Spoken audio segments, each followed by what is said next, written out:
पूरी दुनिया की निगाहें पाकिस्तान की राजधानी इस्लामाबाद पर थी, क्योंकि इस्लामाबाद में ईरान और अमेरिका के दिग्गज जुटे थे इस बात पर बैठक करने के लिए कि क्या शांति वार्ता होगी। लेकिन अब ये शांति वार्ता फेल हो गई है, जिसके बाद से एक बार फिर से अमेरिका और ईरान के बीच युद्ध की शुरुआत हो सकती है। पाकिस्तान में क्या क्या कुछ हुआ, और इतना ही नहीं, पाकिस्तान की किस तरीके से बेइज्जती हो गई। पाकिस्तान यूं तो मतलब डींगे हाँक रहा था कि हम समझौता करा देंगे, ये करा देंगे, वो करा देंगे।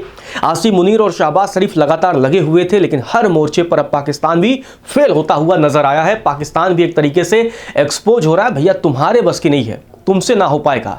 दरअसल आपको बता दें कि क्या कुछ हुआ है, विस्तार से आपको बताते हैं, एक एक इंफॉर्मेशन बताते हैं कि इस्लामाबाद में क्या क्या कुछ हुआ है, कैसे होर्मुज और न्यूक्लियर प्रोग्राम पर पूरा मामला फंसा है। दरअसल पाकिस्तान में ईरान और अमेरिका के बीच जो शांति बैठक चल रही थी वह बेनतीजा रही है। 21 घंटे तक ये बैठक हुई है। 21 घंटे की मैराथन बैठक में किसी भी तरीके का कोई नतीजा नहीं निकल पाया है। जो रिपोर्ट सामने आ रही है उसके मुताबिक ईरान और अमेरिका के बीच होर्मुज स्ट्रेट खोलने और न्यूक्लियर प्रोग्राम पर पेच पूरी तरीके से फंसा हुआ है। इस पर क्या पेच फंसा है वो भी आपको आगे बताएंगे।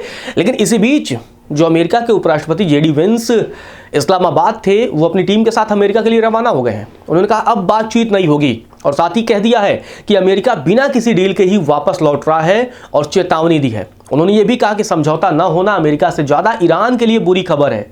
ईरान ने इसी बीच कहा है कि अमेरिका की शर्तें जरूरत से ज्यादा सख्त थी, मतलब ईरान भी अब झुकने को तैयार नहीं है। अमेरिका ने अब चेतावनी दे दी है, इसके बाद अब फिर से युद्ध की शुरुआत हो सकती है। उधर इजराइल भी ताक में बैठा है कि कहां हमको अमेरिका से इशारा मिले और हम तुरंत ईरान पर हमला करना शुरू कर दें। इस वजह से आपको बता दें, जब ईरान का ये कहना है कि शर्तें ज़्यादा सख्त थीं, इस वजह से समझौते का जो रास्ता है वो नहीं निकल पाया है। तो जैसा कि मैंने कहा कि इजराइल के प्रधानमंत्री नेतन्याहू ताक में बैठे हैं, वो वेट कर रहे हैं कि भाई एक इशारा मिले और उसके बाद हम ईरान पर टूट पड़े। इसी बीच आपको बता दें कि इजराइल के प्रधानमंत्री नेतन्याहू की तरफ से बयान सामने आया है। उन्होंने कहा है कि ईरान के खिलाफ सैन्य कार्रवाई अभी भी खत्म नहीं हुई है। उन्होंने दो टूक कह दिया है कि हमले इसलिए किए गए क्योंकि ईरान परमाणु हथियार बनाने के बेहद करीब था, और नेतन्याहू ने यह भी दावा किया है कि इन हमलों से ईरान के परमाणु कार्यक्रम को बड़ा नुकसान पहुंचा है। जी हाँ, तो न्यूक्लियर प्रोग्राम को लेकर ये पूरा पेच फंसा हुआ है, इसी को लेकर ये जंग की शुरुआत थी, और नेतन्याहू का यही कहना है कि भाई हम न्यूक्लियर नहीं बनाने देंगे। इसी बीच आपको बता दें कि ईरानी संसद के स्पीकर हैं गालिबाफ, उन्होंने शुक्रवार रात को प्लेन में बच्चों की तस्वीरें रखकर पाकिस्तान वो पहुंचे थे। जी हाँ, पाकिस्तान वो पहुंचे थे बच्चों की तस्वीरें लेके। 28 फरवरी को जब मिसाइल हमले में इन बच्चों की जान गई थी, इसका इल्जाम अमेरिका और इजराइल पर लगाया था। भावुकता का मतलब एक संदेश देना कि किस तरीके से अमेरिका और इजराइल इस युद्ध में बच्चों को भी निशाना बना रहे हैं। दरअसल पाकिस्तान के विदेश मंत्री हैं इशाक डार, उनकी तरफ से भी बयान आया। उन्होंने प्रेस कॉन्फ्रेंस की और कहा कि ये बेहद ज़रूरी है कि सभी पक्ष सीज फायर का पालन करते रहें। अब आप देखिए किस तरीके से ये पाकिस्तान है कि मानता नहीं है। इशाक डार कह रहे हैं कि सीज फायर का पालन करिए। भैया तुम्हारे वहाँ बैठक थी, तुमसे कुछ हो नहीं पाया, तुम बस आवा भगत में लगे रहे। बारातियों के स्वागत जैसे तुम्हारी सारी तैयारी रही, लेकिन बारातियों में तो पहुंचे थे भैया एकदम अमेरिका और ईरान, तो कहां हो पाएगा।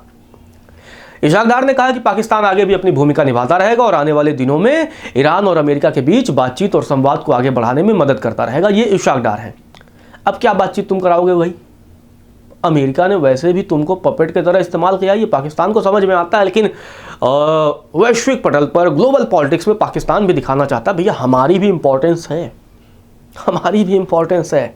ये बड़ी इंटरेस्टिंग बात है। और पाकिस्तान यहीं पर देखिए, इस्लामाबाद में तो सोचा था कि बैठकें होंगे, बैठक से पहले ही शहबाज को और आसिम मुनीर को नोबेल देने की मांग की जाने लगी थी, प्रस्ताव भी असेंबली में पास किया जाने लगा था, लेकिन ये बैठक अब बेनतीजा रहा है। और बैठक बेनतीजा रहा है तो इसका जो अंजाम है वो आम लोगों को भुगतना पड़ेगा, क्योंकि जब जंग की फिर से शुरुआत होगी तो एक बार फिर से होर्मुज में दिक्कत आएगी, फिर से पूरी दुनिया में तेल और गैस की सप्लाई का संकट आएगा। इसके अलावा महंगाई की मार पड़ेगी, और इस युद्ध में जितनी जानें जाएंगी उसके बारे में क्या कहना कि मतलब यार अल्टीमेट लेवल पर मतलब युद्ध रुकना चाहिए, लेकिन बैठक बेनतीजा रहा है। यही इस वक्त की खबर है।